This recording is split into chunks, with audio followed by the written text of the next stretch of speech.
Ulco, c'est avant tout une réponse à un défi. C'est-à-dire qu'en gros, il y a le réchauffement climatique. On sait qu'il est lié à une augmentation des gaz à effet de serre. Donc, ce qu'il faut faire, c'est, d'une manière drastique, essayer de limiter le développement des gaz à effet de serre.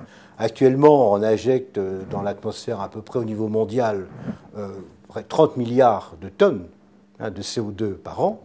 Il y a une progression régulière. Si on ne fait rien, d'ici une vingtaine d'années, on sera à 50 milliards. Donc, et là-dedans, on sait que la sidérurgie représente à peu près 5 ou 6% des gaz à effet de serre. Donc, il y a une réflexion à mener et une bataille à mener au niveau technologique pour essayer de limiter les gaz à effet de serre quand on fabrique de l'acier. Je pense que le monde écolo n'est pas forcément complètement convaincu du bien fondé, quoi. Parce qu'il ne faut pas oublier qu'on va prendre du CO2, qu'on va l'enfouir sous terre, et qu'on va en quelque sorte créer des nappes phréatiques de CO2, quoi.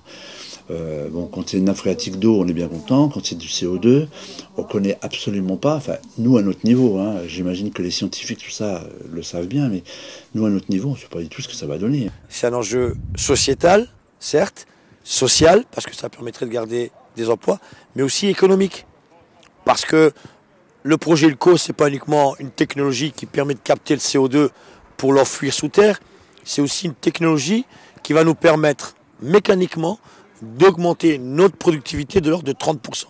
Il va se faire en condition que là, effectivement, que les politiques, ou du moins que l'État français mette la main à la poche, donc débourse une partie, il se fera, moi je pense qu'à cette condition.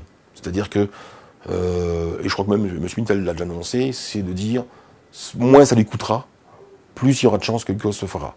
Ils nous ont certifié que si la Commission européenne donnait son aval, le groupe mettrait l'argent qu'il faut pour avoir une filière liquide entièrement rénovée dans le cadre du projet EUCOS. Si la Commission européenne donne un avis négatif, ils nous ont dit que dans les semaines qui suivraient la décision, il y aurait une réunion au plus haut niveau et ils définiraient une stratégie industrielle globale. Et on a de très fortes probabilités que ça serait la condamnation des hauts fourneaux de Florange.